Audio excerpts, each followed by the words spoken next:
this time of when we are all talking of safety, security, I guess you couldn't have asked for anything better than this, I'm sure.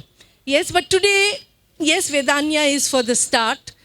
But I want to tell you a little story before the actual storyteller comes on stage. And this story is about a little boy who had a very different diet. Not like us, like I've got so used to my friends and colleagues telling me about what a Punjabi diet is because I'm not from Delhi.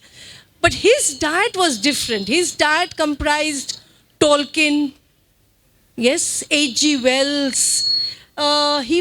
His diet was made of people who were great with creating lovely stories for us. So he grew up with that diet. And as luck would be, he was very successful in the work that he was doing.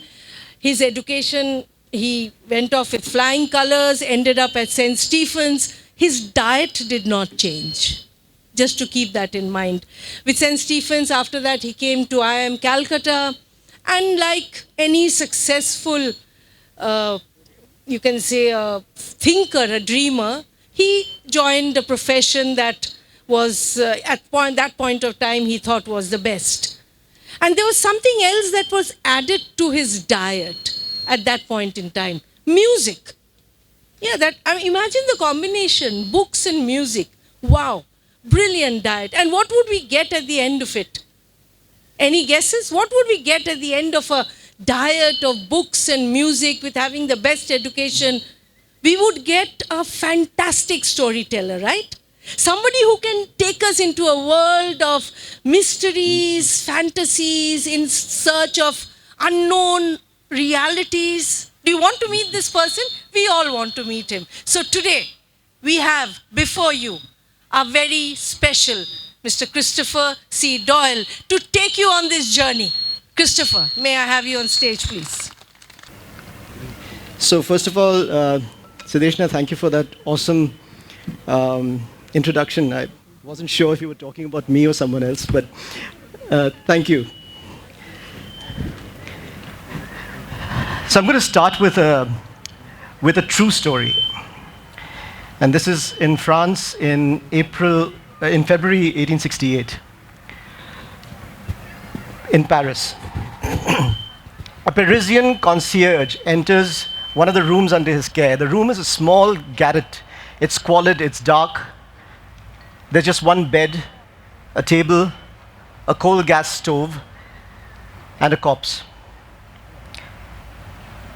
And the corpse has cyan blue skin. And there's a dried froth of blood upon the lips, which indicates that the coal gas stove was the cause of death. The corpse itself was what remained of a 29-year-old man called Abel Barbet. Now, the coroner at the inquest ruled that this was a suicide, and indeed it was. But what was more interesting was that the autopsy that was done threw up something very interesting. It showed that Abel Barbet's death was not just because of his poverty and solitude. He was poor, he was lonely, and that was one of the reasons why he committed suicide. But it wasn't just that. The autopsy demonstrated that one of the key reasons for his death was also an error that occurred about 30 years before, in April 1838, 7 months before Abel Barbet was born. And this error was a genetic mutation that caused a single enzyme in his body, in Abel Barbet's body, to fail critically 7 months before he was born. And how do we know this? We know this because when Abel Barbet's mother first held him in her arms, she didn't hold a son, but she held a daughter. It's a true story. So I couldn't resist starting with a story. I'm a storyteller. But today I'm going to walk you through a glimpse of some of the research I've been doing for the last 20 years or so.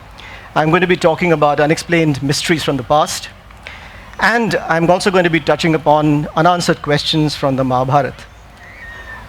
The Mahabharata is a very, very misunderstood and misread text. Very few people have actually read the entire 100,000 shlokas in the Mahabharata. Forget about reading it in Sanskrit, even the English translations. Very few people have read that. Everyone talks about the Mahabharata in the context of the Kurukshetra war. But the Kurukshetra war is one very small part of the Mahabharata called Jaya, which is just 8,800 shlokas out of 1 lakh. But the questions that kept coming to me in the course of my research, and I'm going to just walk you through them. Did these things actually happen? The things that we read about in the Mahabharata? Is it possible that some of these powerful weapons, the celestial weapons, is it possible that they could have actually existed? How could people living so many thousands of years ago have had such advanced science and technology? And this question actually set me on the path to becoming a fiction writer. Can you link science to the Mahabharata in a logical, scientific manner? I'm not talking about internet in the Mahabharata. I started writing and researching much before a lot of this came along. And then this is a fascinating question. Were there really giants in the Mahabharata? And I'm going to just touch upon these today. My books, I write fiction. I want to be very clear about this. My books are fiction, but they're based on facts. And the Mahabharata Quest series actually explores linking science with the Mahabharata. They are thrillers set in modern times.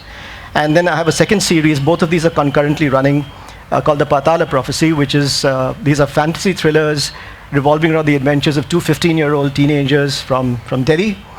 And it's a world of swords and mantras. And again, it explores a lot of the ancient texts. But today, I'm going to be talking facts. I'm not going to be touching upon fiction. I may speculate here and there, but I will tell you when I'm speculating.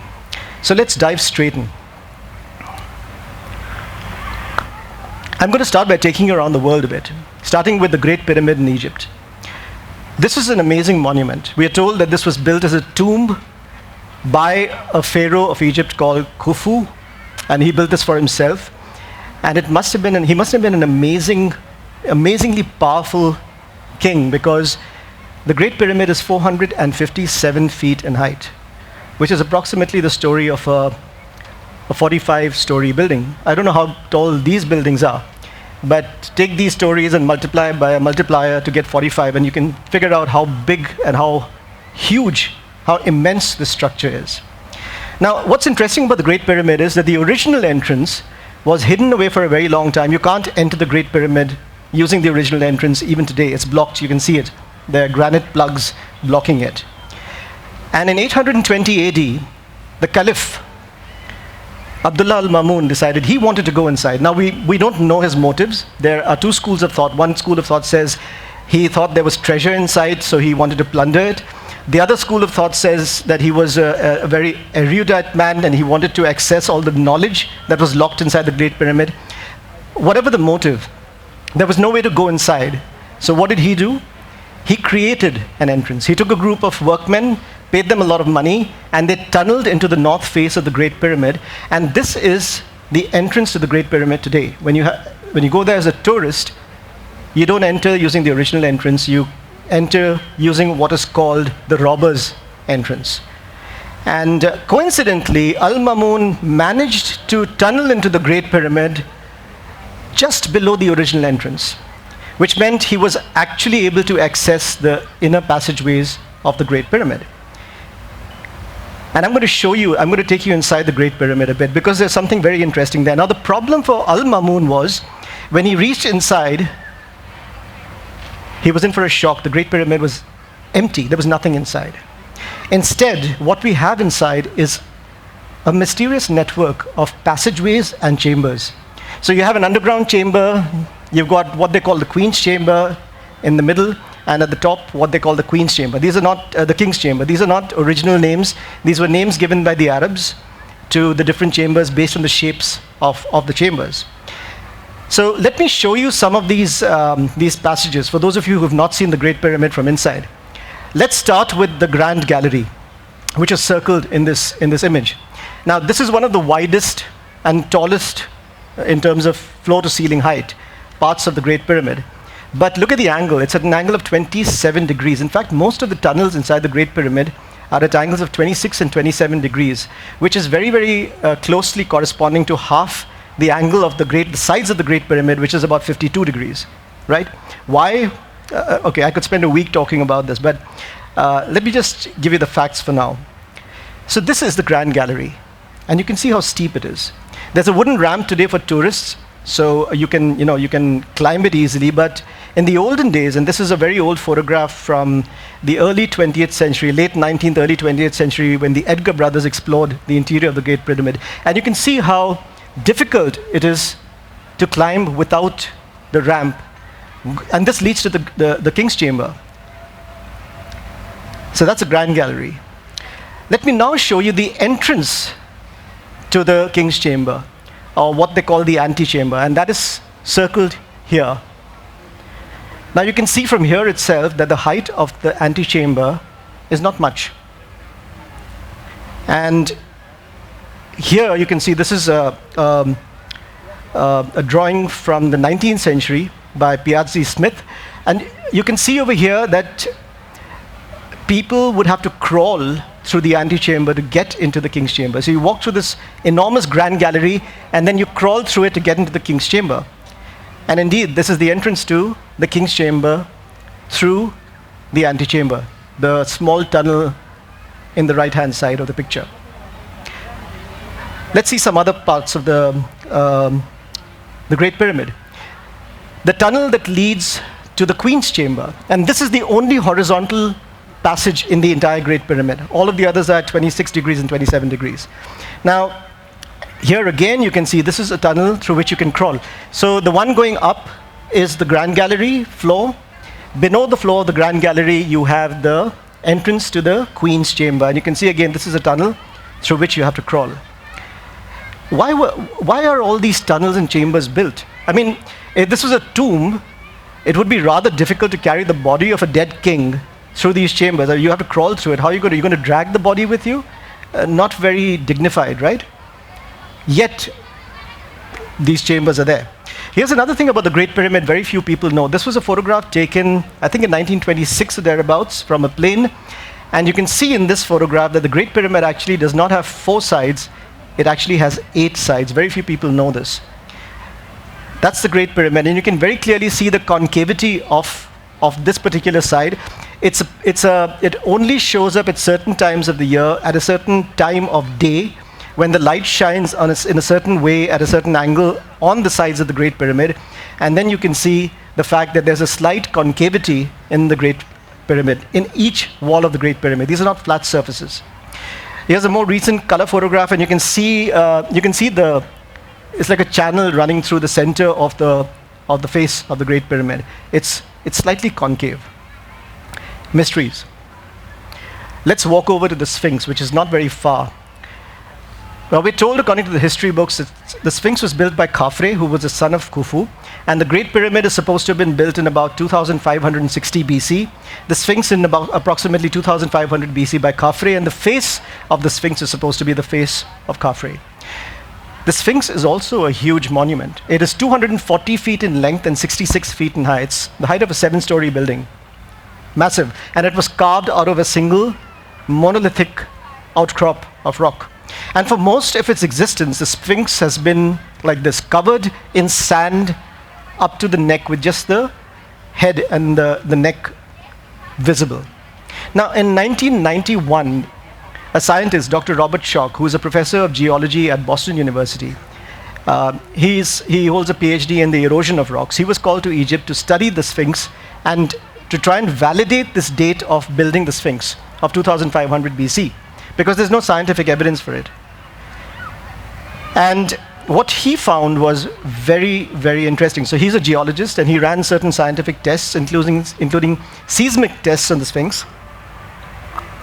And if we set aside the fact that he found some very interesting evidences of secret chambers below the Sphinx, but let's keep that aside for now. I want to share with you what he actually told the world in a white paper published in 1992, which is today accepted in scientific circles as a valid scientific explanation. But at that time, it caused a lot of controversy, because if you look at the side walls of the enclosure of the Sphinx, you can see all these marks of erosion, these channels and fissures. And here's a close-up, you can see them much better. Robert Schoch basically said that on the basis of the tests he'd conducted, this erosion was not caused by wind-blown sand, which is what you'd assume in the desert, but these were caused by rain, by heavy rainfall.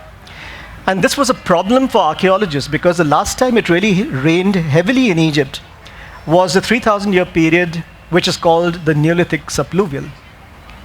Before that, after that, Egypt's been dry. So this rainfall erosion could not possibly have happened after 5000 BC. Robert Schoch was telling the world that the Sphinx is very old, far older than 2500 BC, probably 7 to 8000 BC or even older. You can't date stone, right? But you can date stuff like this. Who built the Sphinx? We don't know. I told you I'd be sharing mysteries with you. I didn't say I'd be giving you answers. Stonehenge in the UK. Now, this is an amazing monument for several reasons. When I first visited it as a tourist in 2006, I came back knowing nothing about Stonehenge. In 2015, I was researching for my book, The Secret of the Druids, and I spent a week at Stonehenge with 2 archaeologists, and I learned so much about Stonehenge then. But I'm going to share just one of the mysteries of Stonehenge with you today. And everyone says, the mystery of Stonehenge is who built it, why was it built? For me, the mystery is how was it built?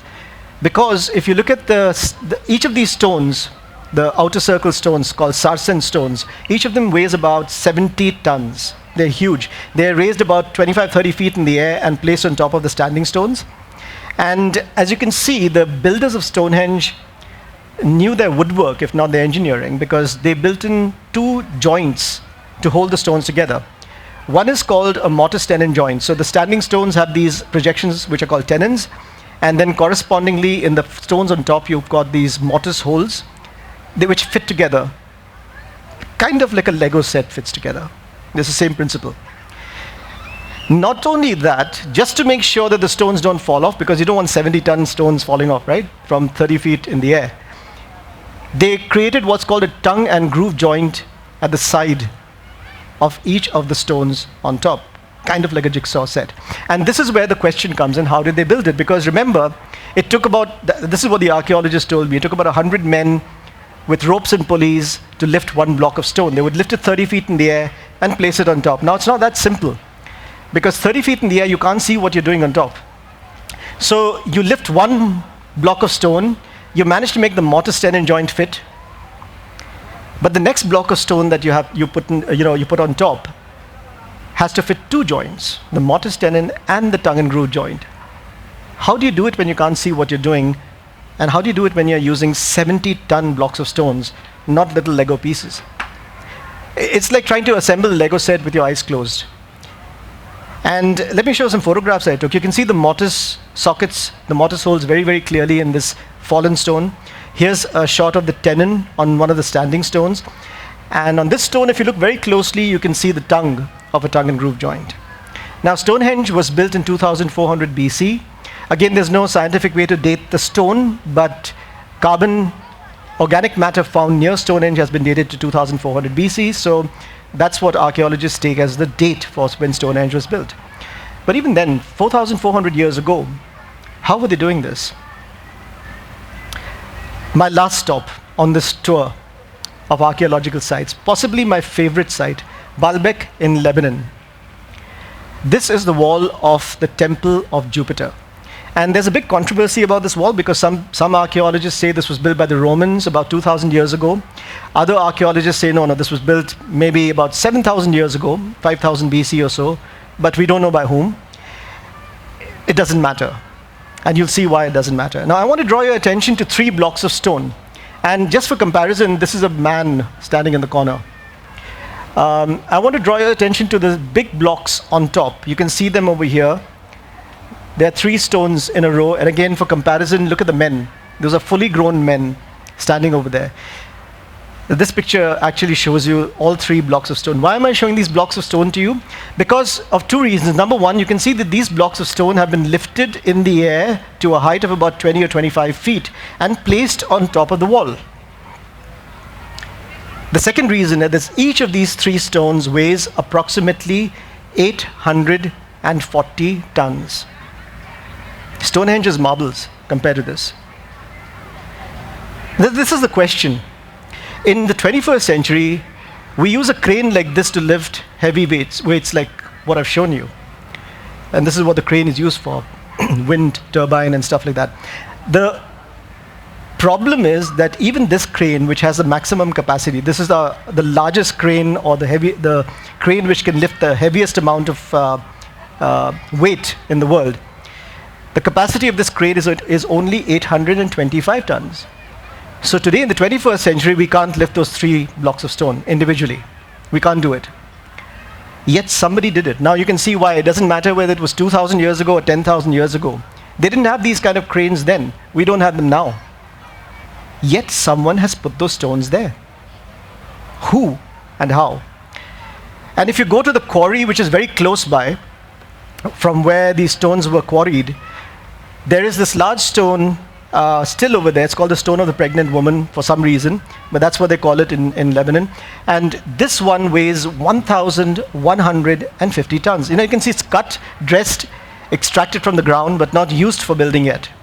And just a few years ago, maybe about 4.5 years ago, next to the stone of the pregnant woman, there's another stone which was found in the ground, and you can see it there. It's been cut, but it hasn't been taken out. And this one weighs 1,650 tons.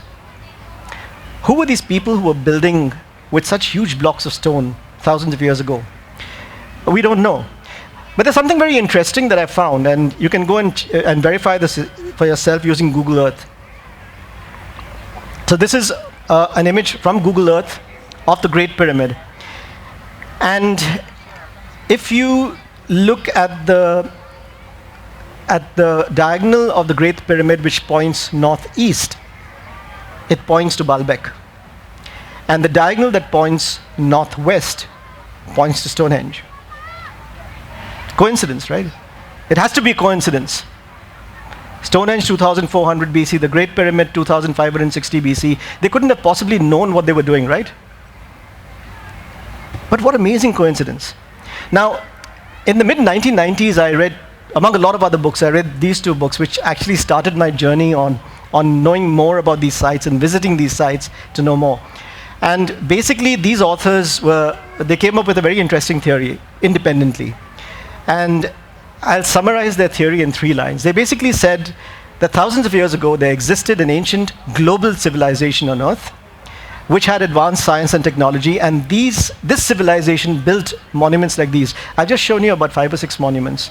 There are hundreds of these all over the world. And they're all fascinating because no one knows how they're built.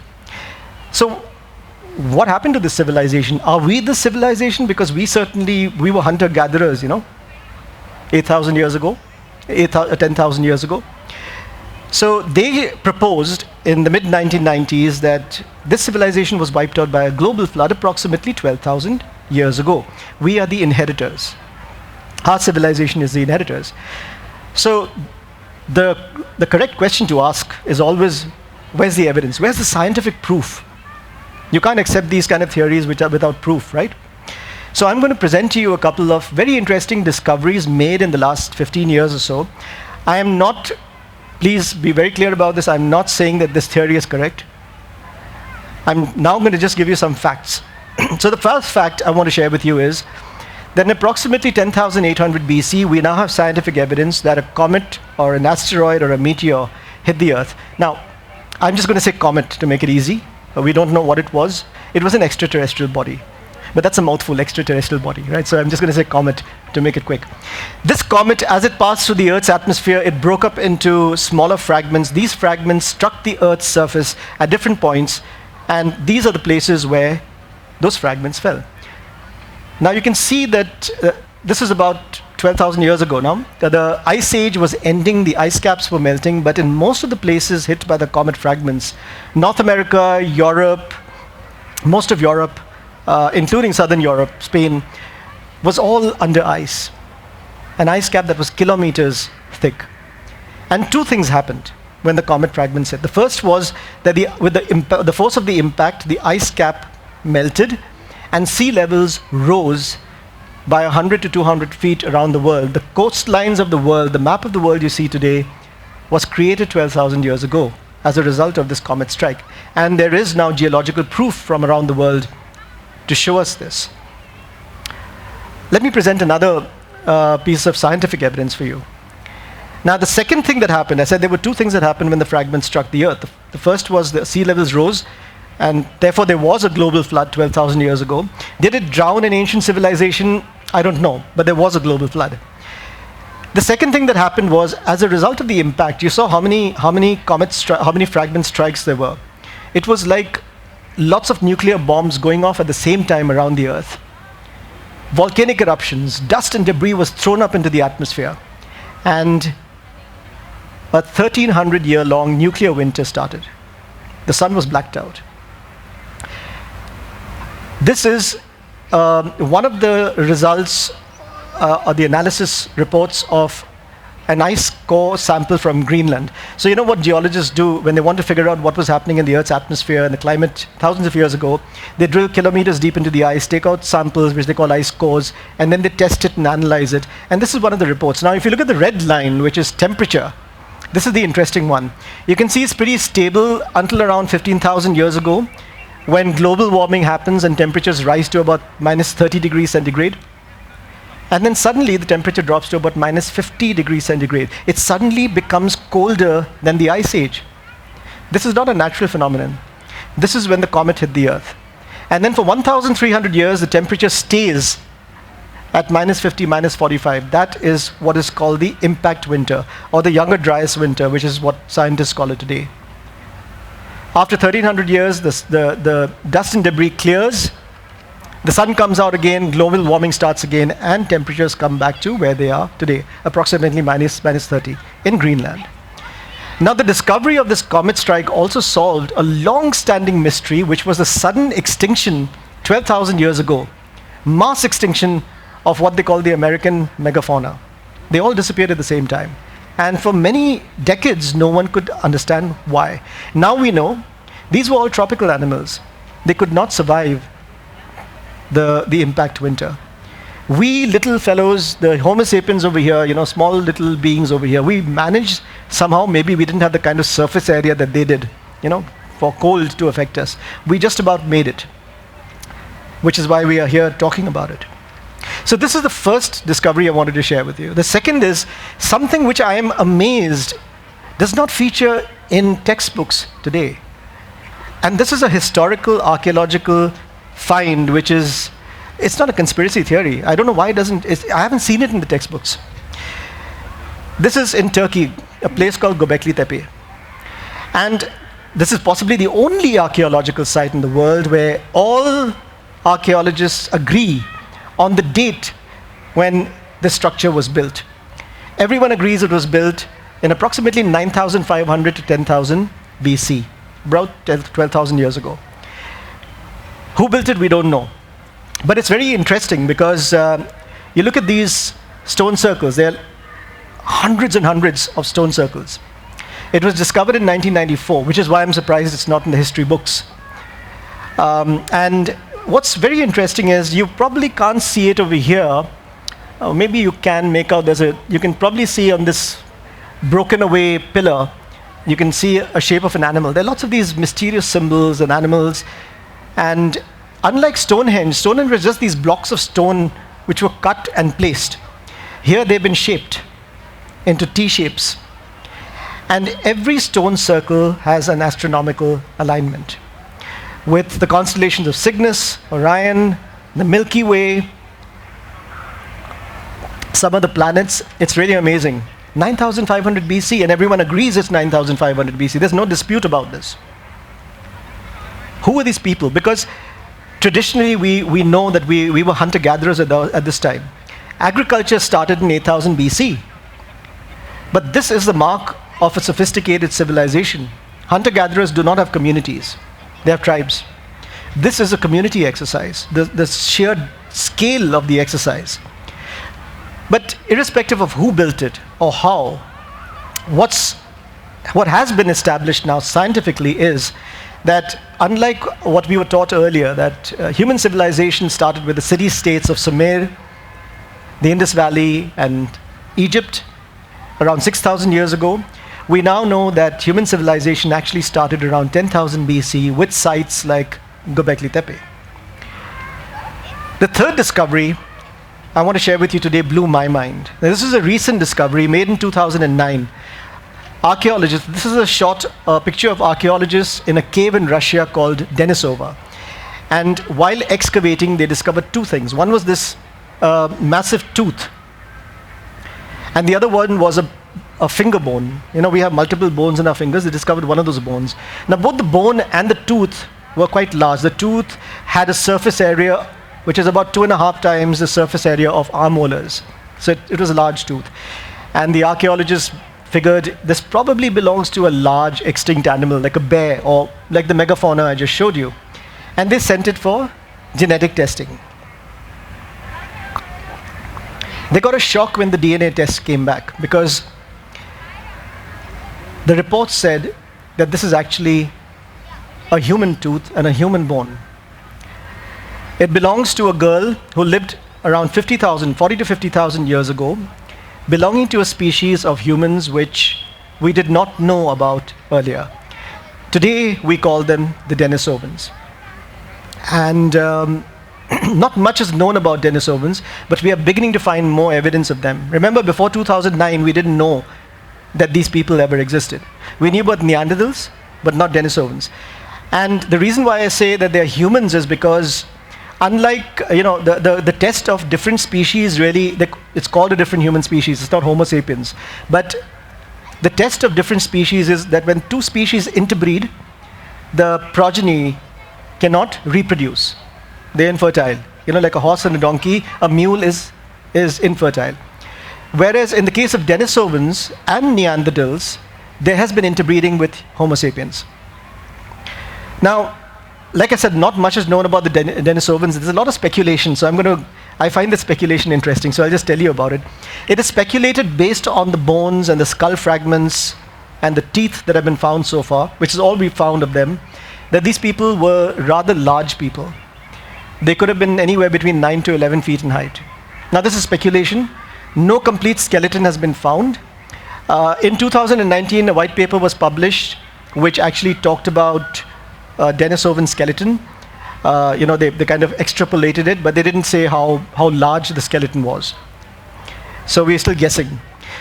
But they did seem to have a lot of knowledge, because this bracelet, stone bracelet, was found along with the girl's remains, the tooth and the finger bone. And so it's assumed that she wore it. And this bracelet has a lot of very interesting features, but I just want to show you this little hole over here, which you can see this is magnified. It is just 1 millimeter in diameter, and it's been bored through the stone.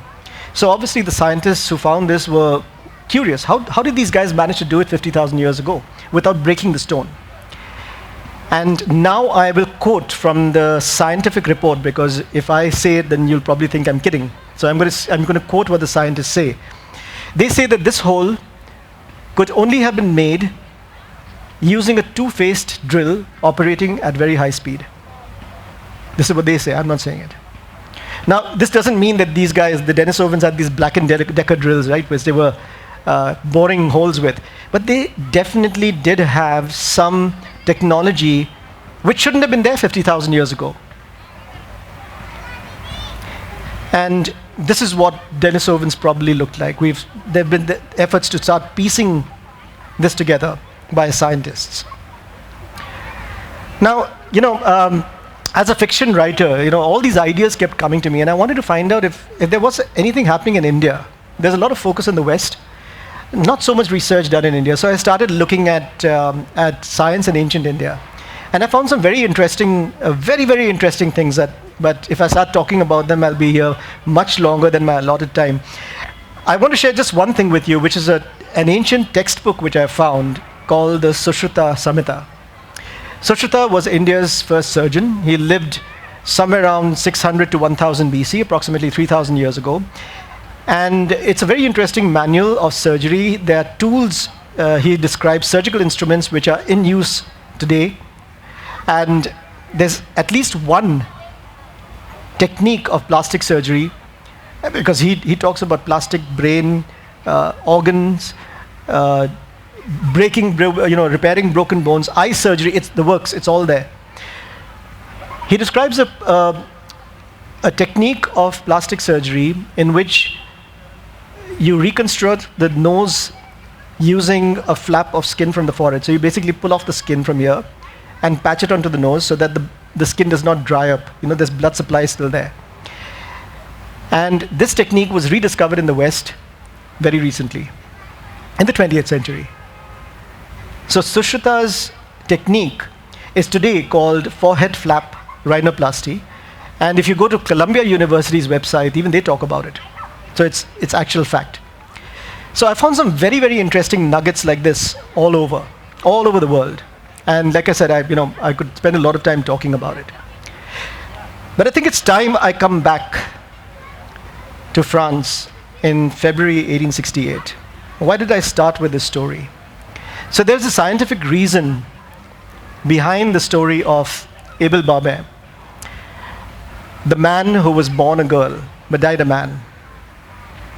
And the science is this, that Abel Barbin was what is medically called, I'm not going to get too technical, is what's medically called a male pseudo-hermaphrodite, which means these are people who are born female and at puberty spontaneously become male.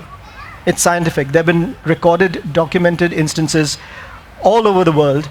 And there's a genetic reason for this. I told you there was a mutation, there was a lack of an enzyme called 5-alpha reductase. That is what causes male pseudo-hermaphroditism. Now, what does this have to do with the Mahabharata? Some of you may have guessed, because there's a story in the Mahabharata which is very, very similar to Abel Barbin's story. A girl is born to King Drupad, a daughter. Drupad is devastated because he wanted a son.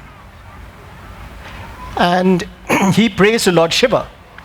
Lord Shiva appears to Drupad and says, "Fear not, the girl will become a boy." Divine intervention. It's going to happen. Lord Shiva is assuring Drupad that the girl will become a boy. So the girl is named Shikandin. And then one day, she gets married also. And her in-laws, when they discover that their daughter has married a girl, they are incensed, and her father threatens to invade Drupad's kingdom. And Shikandin becomes very disconsolate. She wanders off into a forest where she meets a yaksha called Stuna, who's male. Stuna hears her story, feels sorry for her, and says, "Let's swap. I'll take on your femininity, and I'll give you my masculinity. You borrow it, and when your in-laws come, you show them that you're a boy, and then you come back and we'll exchange again." So Shikandin becomes very happy because she finds a way out. And so it was that Shikandin went into the forest, but Shikandi came out of the forest. What later transpires, according to the story, is that Kuber was very, very upset with Stuna for having done this transaction, and he cursed Stuna to stay female forever, which meant that Shikandi stayed male forever. And Shikandi then became instrumental in killing Bhishma, which is where the Kurukshetra war turned in favor of the Pandavas. If that hadn't happened, the Pandavas would have had a hard time. They couldn't win as long as Bhishma was alive. And this makes me think. I'm just giving you one example of lots of the connections that I've been looking at. Could Shikandi have actually been a male pseudo-hermaphrodite? And could this whole, just imagine, 5,000 years ago, or whenever this happened, just imagine the scandal, the social rebuke. In the royal family, a girl has become a boy. A princess has become a prince. So what do? You create a story around it. You bring Lord Shiva into it. Because no one's going to question that, right? Lord Shiva has said this is going to happen. Who are you to ask questions? I'm not saying this happened. But could it have? Is that a possibility? And that's some of the stuff that I explore. And the Mahabharata quest actually gets deep into the science and some of the interesting, based on real science. This is not science fiction. And in the Parthala prophecy, I also explore some of this, but in a very, very different context, in more fantasy context. But it's a very interesting realm to explore. So I want to close by very quickly talking about the Quest Club, which is something very close to my heart. So the Quest Club is a club I started for my readers about 5 years ago now, 4.5 years ago. And it's a free club. Anyone can register. There's no payment. And I put up a lot of my research on the Quest Club. Readers used to keep coming and asking me, we share your research. I travel a lot, see a lot of the sites. I do take videos and photographs. So I keep putting up stuff on the Quest Club. And we have about 15,000 members across the world today in more than 12 countries who are members of the Quest Club. We have regular meetings. There are special, before COVID, we used to meet quite often. Every time I'd go to a city, we'd have a Quest Club meeting where we'd have 2-3 hours of very intense conversation. So I just want to leave this with you in case some of you are interested in. I've given you a very quick glimpse into my research, but in case you want to know more and you're interested in this kind of stuff, please feel free to become members of the Quest Club. So the last thing I just want to ask you before I close, I wanted to share a trailer for one of my books. Would you like to see it? Yeah. Okay. Great. Is the sound on? Is the sound on for the video? Thank you.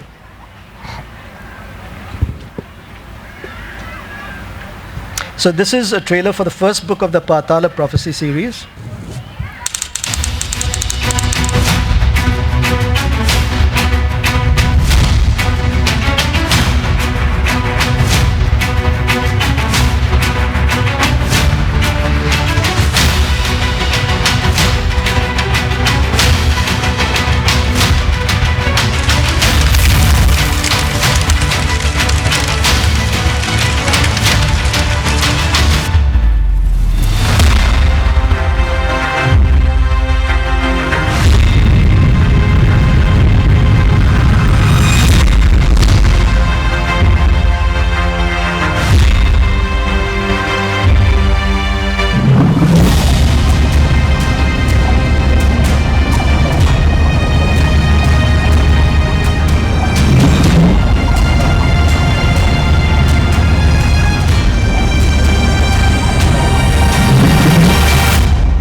Your hands together. That was absolutely outstanding. Now, Thank you. Christopher, quiz for you. Okay. I turned around. Come on, audience. You can go with me. We go straight here. There are 3 places linked horizontally, vertically. What you showed us, right? Turkey, Stonehenge, and Egypt. I think I've taken a bit of an awkward route, but I did take that route. Wasn't it fascinating? I mean, I don't know. I reached different corners of the world. Thank you so much for that. Could we have a chair for him so that he could sit? Oh, I'm fine. Thank you. You sure? Absolutely. All right, absolutely. great. No problem. Okay, fine. He's a tireless traveler. Yes, so are we. Now, questions. I'm sure some of you would love to ask a few questions because I was mesmerized. I'll take some time to think of the first questions. Could I see a hand somewhere here? Yes. Which one? Yes. Yeah, introduce yourself and then. Hi, my name is Anurup Paul, and I'm a very avid reader for ancient astronaut theory. So I had a question like, I have read across, and why is gold so important? Because if you see, gold is actually a very malleable metal which is used for travel across. And I also read, and I don't know if it's correct, I ran across it on a website which says that the Sumerians were the first people who had actually came on this earth, and they were not intelligent enough the way we humans are. And there is a missing code in the DNA, which is actually was later improved for us to develop our intellect, because previously we were actually just following orders and harnessing gold for the people who actually, I mean, I won't go, it will be blasphemous, but whom we call gods. I'm not an atheist, but I just go into this theory. Right. I think you're referring to the works of Zachariah Sitchin. So there's a lot of controversy about his works, because he has translated the ancient Sumerian texts, and there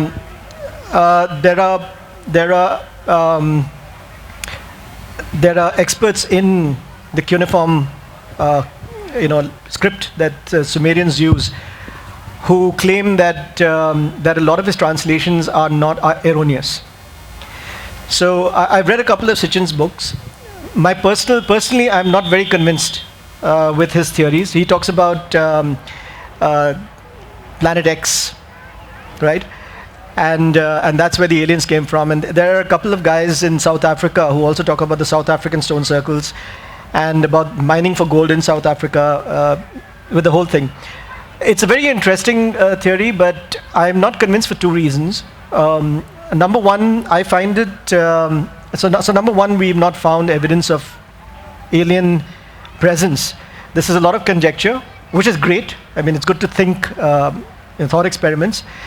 But we haven't found any proof yet. Now, that does not mean that there isn't any proof, but we haven't come across it yet. And the second reason is I find it much more plausible to believe that there were people on Earth, not necessarily people from another planet, who may have been able to build the monuments, for example, this whole ancient civilization theory. Because if you look at the commonalities across cultures, and that's something I explore in my books, there are a lot of commonalities between cultures across the world. So you look at the Native American mythology, you look at India, you look at Jewish mythology, you look at the Iranians, the Persians.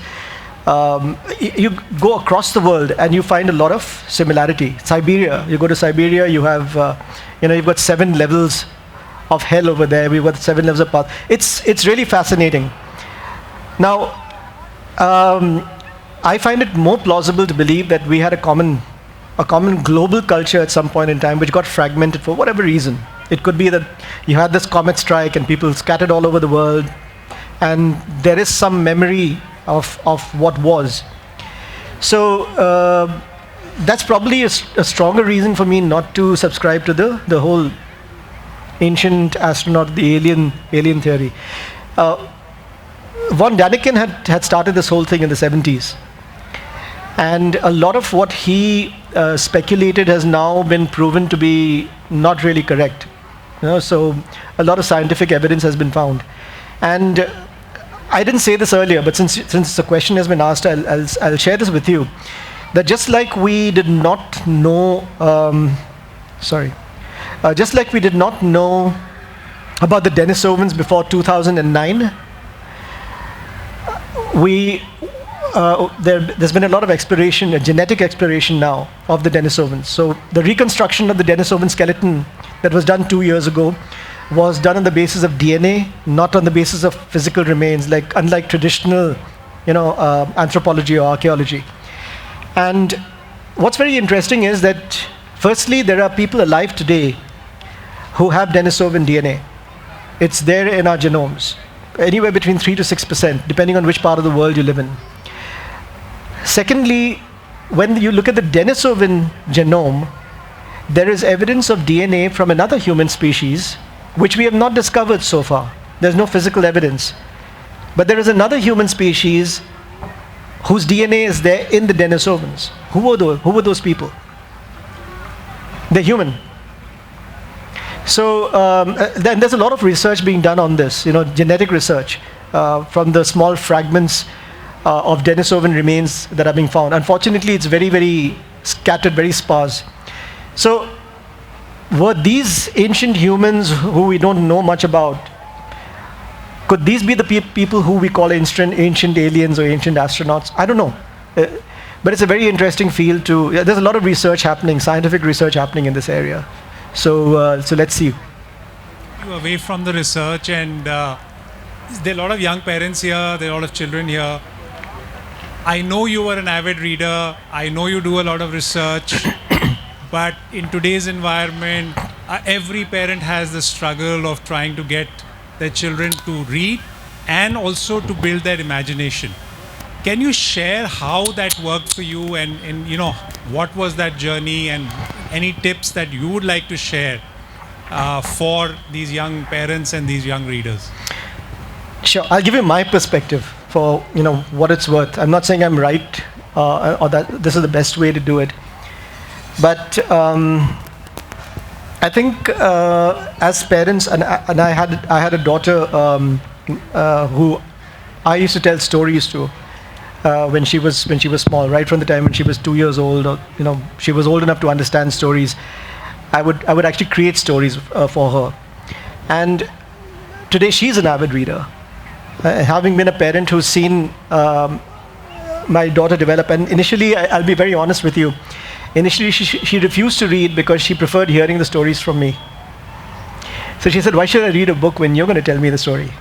And I was like petrified that she's never going to read.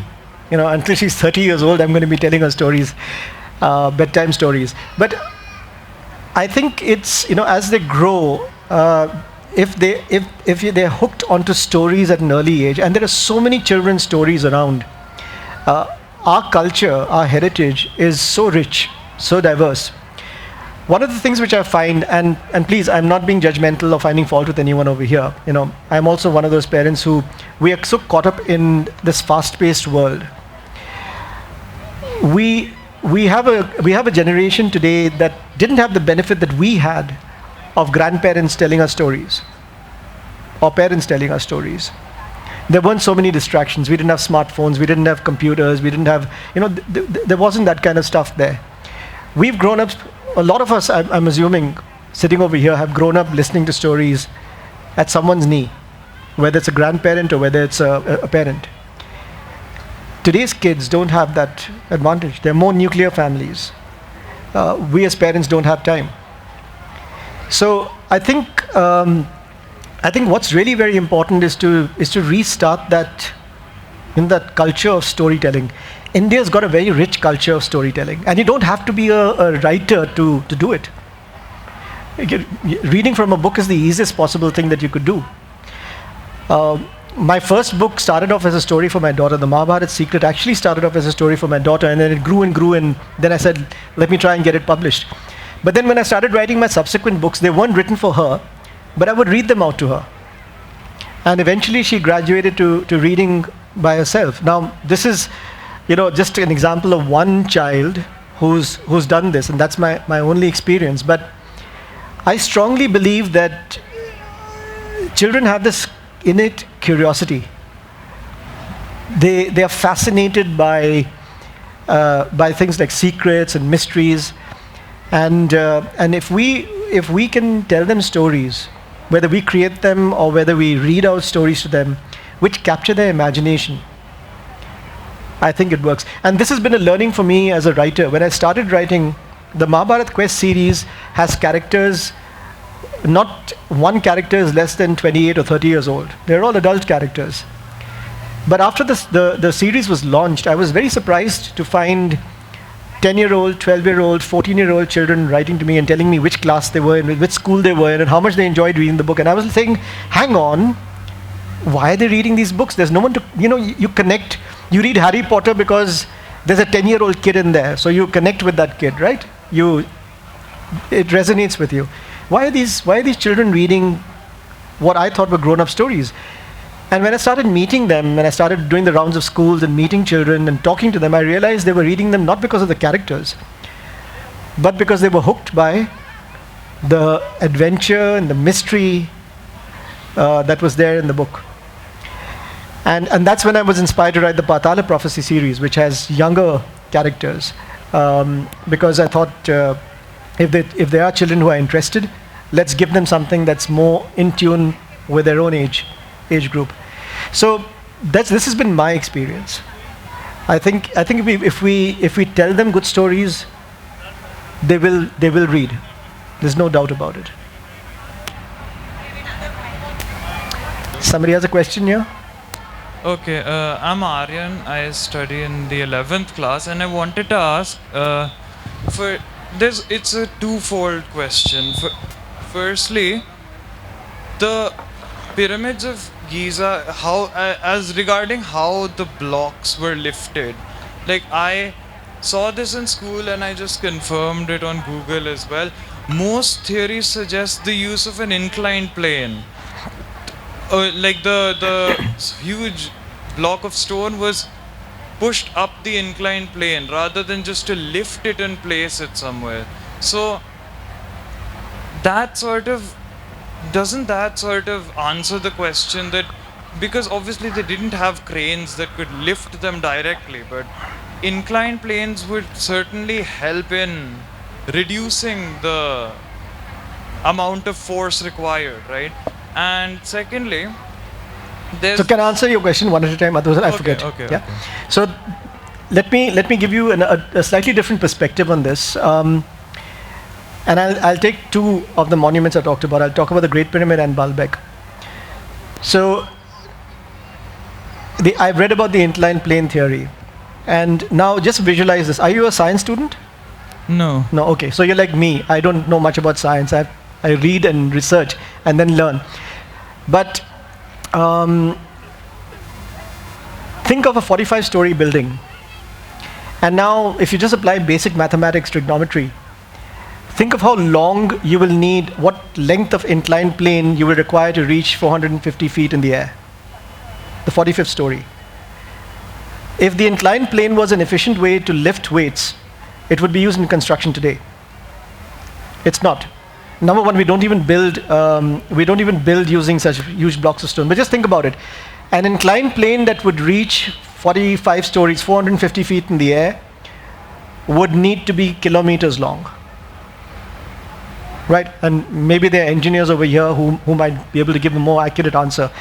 But how do you pull that block up through kilometers up to 457 feet is a question mark. Now maybe there's a way of doing it and I don't know, but that question remains for me. How do you do it? The second thing is, when you look at Baalbek, to lift an 840 ton, the Great Pyramid, maybe an inclined plane could be used. The stones there weigh from 5 to 20 tons. I don't think there are any stones there are more than 20 tons in weight. But Baalbek is 840 tons. How do you pull that up an inclined plane?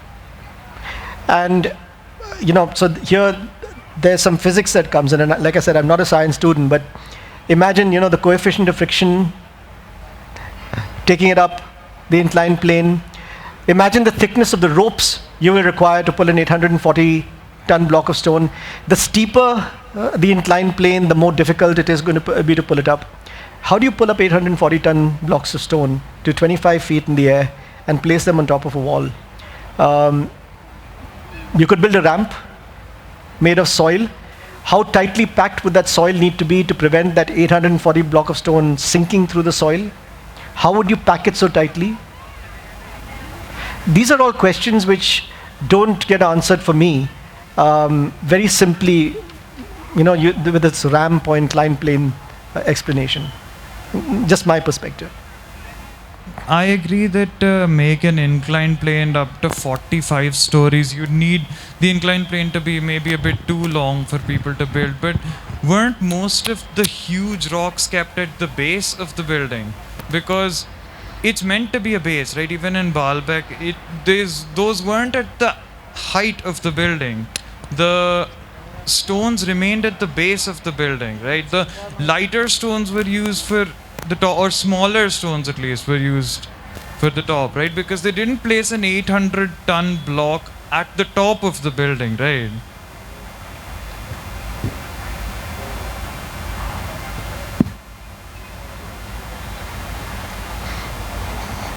So there are smaller stones, 1, 2, 3, 4 levels of smaller stones below. And then you have these 3 gigantic stones, 840-ton stones on top. Above them, everyone agrees that those were built by the Romans and the Arabs. The first two levels are Romans. The smaller stones on top were built by the Arabs who came much later. It's just these three that are in dispute. And you can see the height. You can do a calculation. This is a man. This is a man. So it's obviously at a height. The second question. Yeah. Your second question, please. So the second question was relating to the flood. You suggested that there's this global civilization, right? So I didn't suggest. I said there were people who propounded this theory. I gave you evidence of the flood. yeah, but wouldn't like for a flood may wipe out a lot of people, but if it's a global civilization, a flood wouldn't really wipe out everyone, right? It will only wipe out people on the coastlines or close to the coastlines, or where the ground is a bit lower.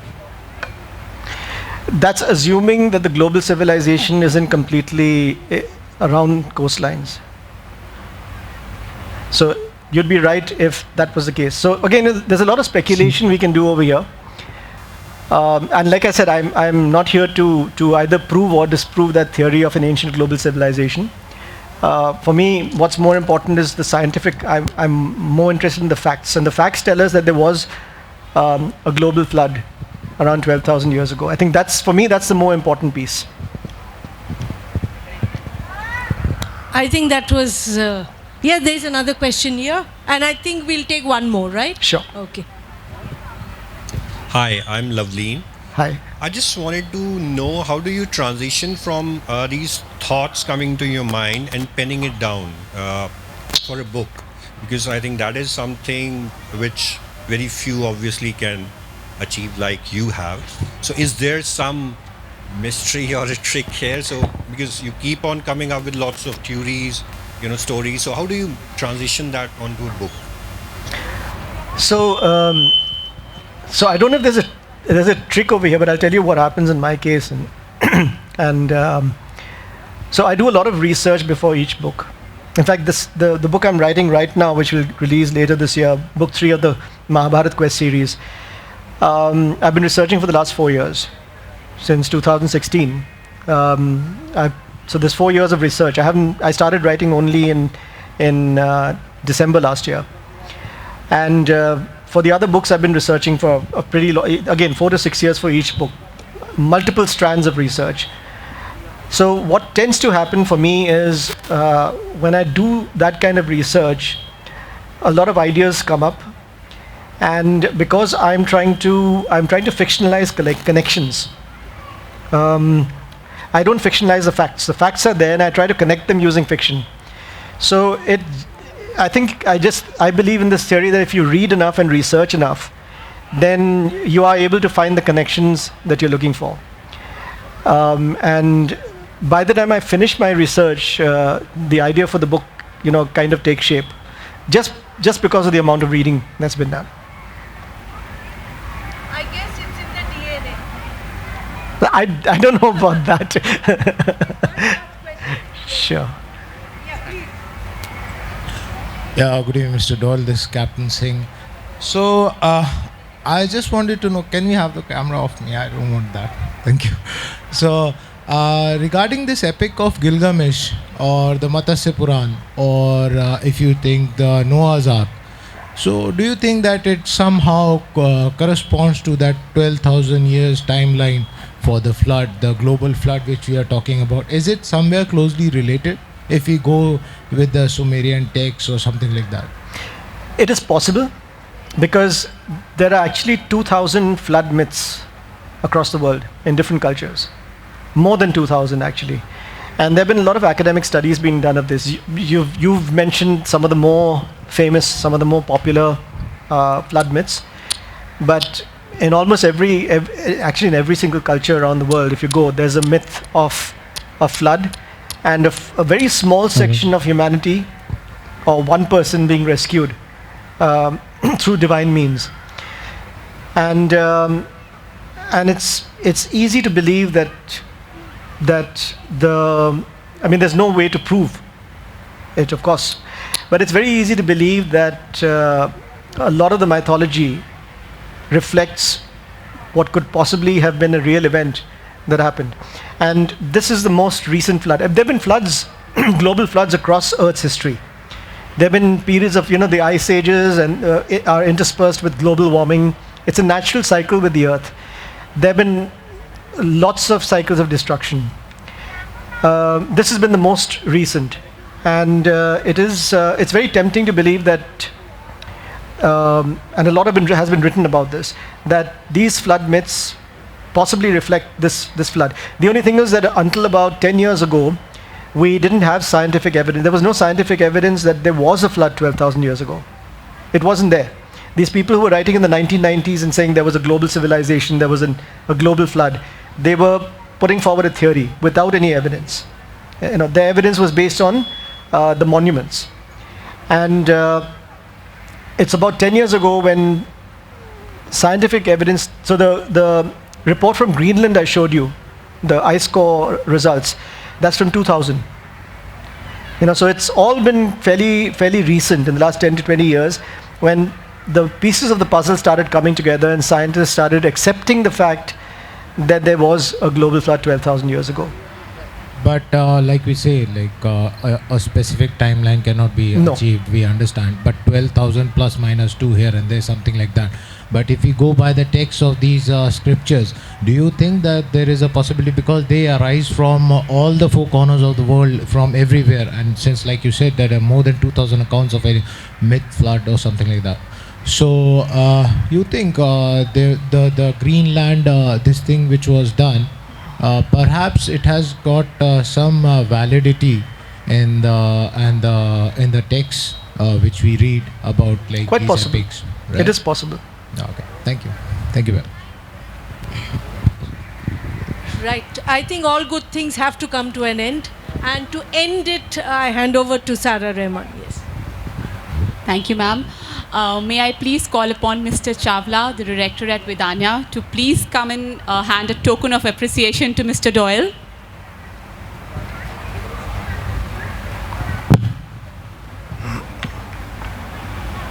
Thank you, very enjoyed your meeting.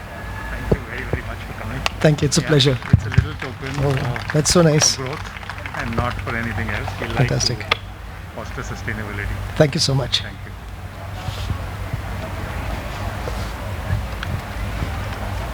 Mr. Doyle, you may please come and take a seat. Sure. Now, for the entire team at Vedanya and Central Park to have you amidst us. We thank you with all our heart and hope that everyone present will carry a desire for quest for knowledge and above all, a love for reading. Thank you so much for being here amongst us. Well, Ms. Mayura Mistry and Mr. Ashish Gupta, thank you so much for setting this up for us. We really are glad you could come down all the way from Calcutta with Oxford Publications to be here. Ms. Mayura, please be here. Thank you so much. Thank you, Mr. Ashish. Well, I hope you all had a great time, and the team Vedanya is right here. Yeah, his books are here, definitely. I think some people came asking for his books. So everybody and anybody who wants to buy the books, they're right here for all of you to take a look at and buy them here. Yes, Mr. Doyle has his signed copies for us. You may please pick them up from Ms. Mayura's counter right here. Thank you. Thank you so much for the evening.